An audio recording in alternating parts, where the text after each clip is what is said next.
President akufo-addo has lauded the Member of Parliament for Ascent Central, Honorable Kencity Agyapong, on his proposed Kencity Agyapong Cardiothoracic Center at the 37 Military Hospital. The President inspected the project on Wednesday, February 1, 2023. It can be recalled that on June 22, 2021, the Member of Parliament for Ascent Central, Honorable Kencity Agyapong, sought for the construction of an 80-bed cardiothoracic center at the 37 Military Hospital in Accra. The President, akufo-addo, was happy about the progress of work so far. The wood is Mike. It's gone a long way. It's gone a long way. Well done. Thank you. It's a really positive contribution by citizens. It's excellent. Well done. Getting, of course, all the cooperation from the military and from everybody doing this. Yes. It's great. The Chief Executive Officer of PBI Group Limited, Captain Frank Jose Wache, who is the contractor for the project, explained the stage of completion of the project to the President, akufo-addo, and Honorable Kencity Agyapong. According to him, the project is about 40% complete and was optimistic that by close of the year, the whole project will be completed. The treatment center will include facilities such as the Cardiothoracic Training Center and Conference Room, VVIP Clinic, 2 operating theaters, and an intensive care unit. It would also have an executive clinic, a dialysis unit, an X-ray unit, a robotic unit, a pharmacy, and an outpatient department (OPD), among other essential units. The project started June 2021.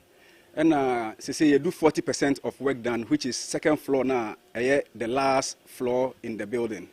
Actually, I started Jumano, it cost time overrun Accra. Currently, stressed by the Banaya installing in the building. And equipment I be installing in the building, there be a MRI unit, CT scan unit, an X-ray unit, dialysis unit also in the building. There were 2 operating theaters, there were cath lab, and facility next an 80-bed cardiothoracic center, which will be the largest cardio center in West Africa. In the project within 37 has it's going to be the biggest edifice I ever 37 has. We are really on course, and we hope by God's grace, come the end of this year, you'll be completely project. First of all, Nyaminsira Honorable Kencity Agyapong, because our project.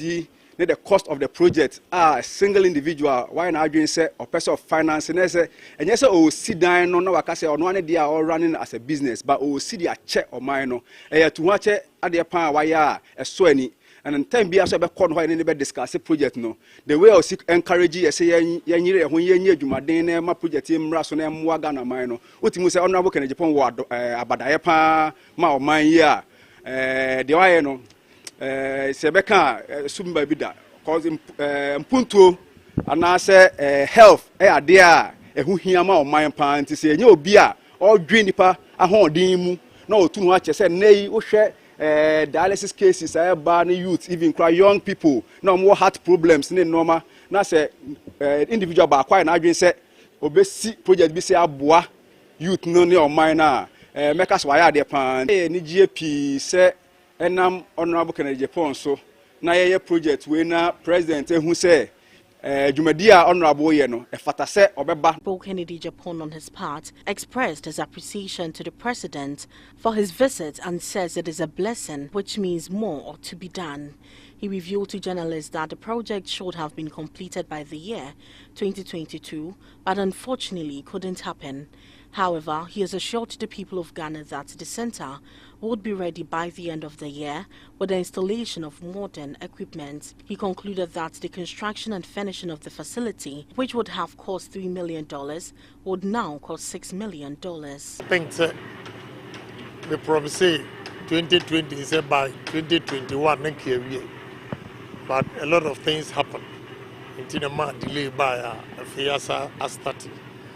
The bumper is a problem beyond maybe so that by end of the year, I've started buying the machines.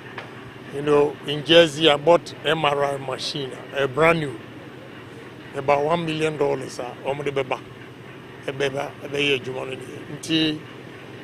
We hope to finish by end of the year. Sebibia, Bonibia, and Trie, near Modin and him say he bet me every a contractor no the oyade delay no every me say mbɛnfoɔ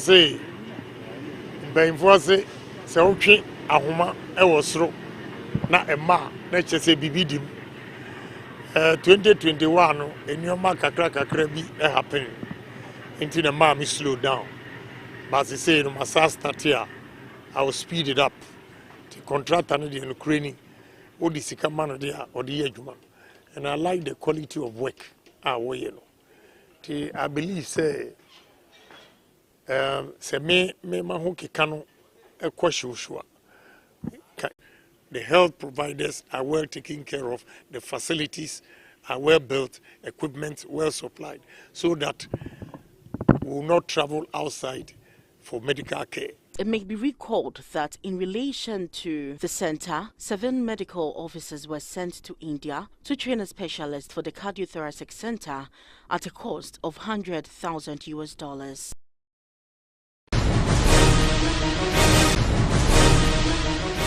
A multinational maritime military exercise in the Gulf of Guinea involving West and Central African navies in collaboration with the United States Naval Forces in Africa, NAVAF, is currently underway. The exercise, Obangame Express, is designed to build the capacity of the navies in the Gulf of Guinea region to maintain a safe and secure maritime environment for socio-economic development. More than 200 participants from navies and maritime stakeholders from 31 countries in the West and Central African sub-region are taking part in the exercise in partnership with the United States and Euro-Atlantic navies.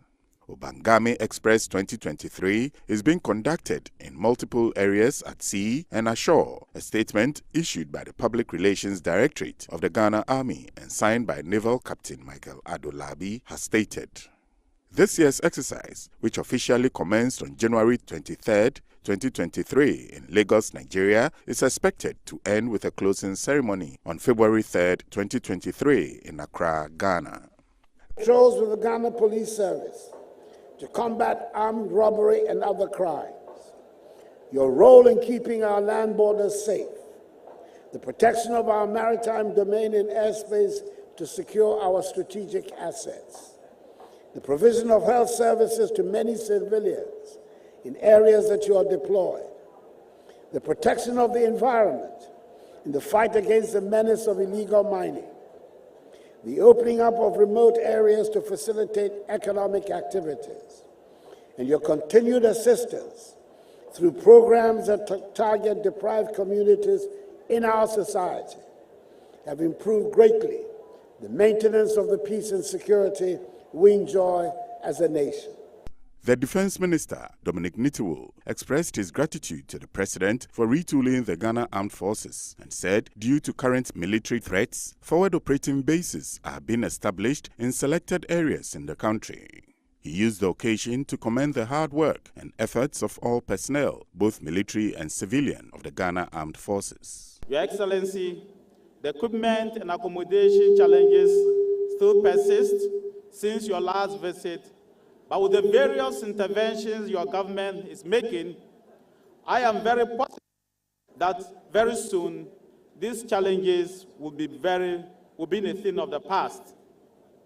It is for this reason that I seize this singular opportunity and at this moment to show appreciation to the President for cutting short for the construction of the 2,000-unit accommodation for the Ghana Navy, the Personnel Administration Complex building, and other projects. My remarks will be incomplete without commending our gallant men, women, and civilian employees of the Ghana Armed Forces for doing a yeoman's job in keeping us safe in this country. The Chief of Defense Staff, Vice Admiral Seth Amuama, for his part, said they continued to ensure the internal security of the country as well as participate in international peace operations. The CDS applauded the commitment of government in retooling the Ghana Armed Forces to enhance its operational capabilities and assure the people of Ghana to continue to protect the country even at the peril of their lives. We continue to offer our services to ensure the internal security of the country and also contribute our quota to the developmental effort of our nation. Additionally, in international peace support operations, as we are all aware, crime and insurgency have become more sophisticated worldwide, and it takes constant training, modern equipment, the development of pragmatic strategies, and cooperation of all stakeholders, including the security services, for the armed forces to keep pace with these changing trends of the intelligence. Earlier, President Akufo-Addo presented 175 vehicles and communication equipment to the Ghana Armed Forces at a ceremony at the Gonda Barracks, Burma Camp. The vehicles included 70 Kamaz utility troop-carrying vehicles, 20 BTR-70 armored personnel carriers, 20 Husky armored vehicles, and 65 assorted Toyota vehicles. This is the third in 3 years that the President has presented vehicles and other logistical support to the Ghana Armed Forces. The President commended the Armed Forces for their commitment to ongoing national operations intended to create a secure, peaceful country, contain secessionist activities, and deal with the Galamsey menace. President Akufo-Addo said the government is retooling, constructing and upgrading 15 forward operating bases and new units, and explained that all the efforts of retooling and providing the necessary accommodation units are intended to enhance the efficiency of the Ghana Armed Forces. I want to commend you for your commitment to the ongoing operations, especially Conquered First, Motherland, Gong Gong, and Halt 2. Which are intended to create a secure, peaceful atmosphere in the northwestern, northern, and northeastern borders of the country, to contain secessionist activities, and to deal with the Galamsey menace respectfully. Since my assumption of office, I have been making consistent efforts to address your logistics and accommodation needs. With the threat from our northern border, we endeavored and released funds in 2020 to start retooling, construction, and upgrading of 15 forward operating bases and new units, including the 10 and the 11 mechanized battalions, and 154 and 155 armored regiments and supporting logistics units. All these efforts of retooling and providing the necessary accommodation units are intended to enhance the efficiency of the Ghana Armed Forces. Defense Minister Dominic Nitowell expressed appreciation of the ministry and the Ghana Armed Forces to the President for the vehicles, which he said will boost the efforts of the armed forces to contain security threats at the country's frontiers. In a related development, the President also commissioned a 300-bed capacity young soldiers accommodation facility at the 37 Military Hospital. The 5 million Ghana cedi facility, which was in collaboration with the Agyapong group of companies, will accommodate newly trained soldiers posted to the hospital to undergo training and medical care.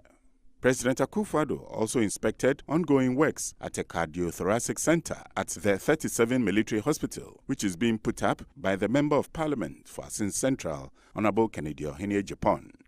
The project is currently 40% complete, and it is expected to be completed by the end of the year. The President also handed over to the Military High Command a UN Level 4 COVID-19 hospital located near the Air Force Base in Accra. The 100-bed facility, with pharmacies, operating rooms, and intensive care unit capacities, will provide emergency medical services for UN and international NGO staff members sick with COVID-19. Still in Burma Camp, the President also inspected an armored vehicle assembly plant at the Gonda Barracks and commissioned the new office block for the Chief of Defense Staff of the Ghana Armed Forces at the GAF headquarters in Burma Camp. He also cut the sword for the commencement of a 2,000-unit housing project for the Ghana Navy's garrisons in Accra, Tema, and Takoradi.